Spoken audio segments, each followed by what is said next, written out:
మీరు గూగుల్ వాడుతున్నారా లేదా గూగుల్ మిమ్మల్ని వాడుతుందా?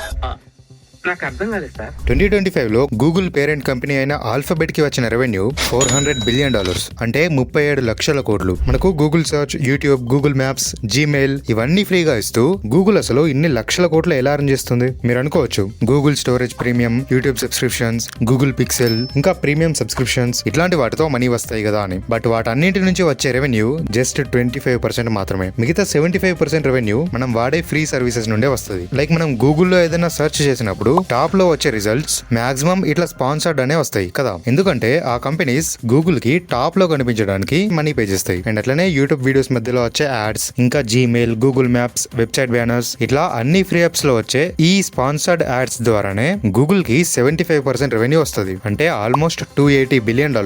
సో మీకు ఒక డౌట్ రావచ్చు, అసలు కంపెనీస్ కేవలం యాడ్స్ కోసం గూగుల్ కి ఇంత డబ్బు ఎందుకు పే చేస్తున్నాయని. ఇక్కడనే ఒక సీక్రెట్ ఉంది. మనకు కనిపించే యాడ్స్ ర్యాండమ్ గా వచ్చినాయి కాదు, మీకు ఏం కావాలో, మీ ఇంట్రెస్ట్స్ ఏందో గూగుల్ కి ముందే తెలుసు. కాబట్టి మీరు ఏ యాడ్స్ చూపిస్తే క్లిక్ చేసే ఛాన్స్ ఎక్కువ ఉంటుందో అట్లాంటి యాడ్స్ నే చూపిస్తుంది. సో అందుకే యాడ్స్ కోసం కంపెనీస్ ఇన్ని డబ్బులు ఇన్వెస్ట్ చేస్తాయి. అసలు మనకేం కావాలో గూగుల్ కి ఎట్లా తెలుసు?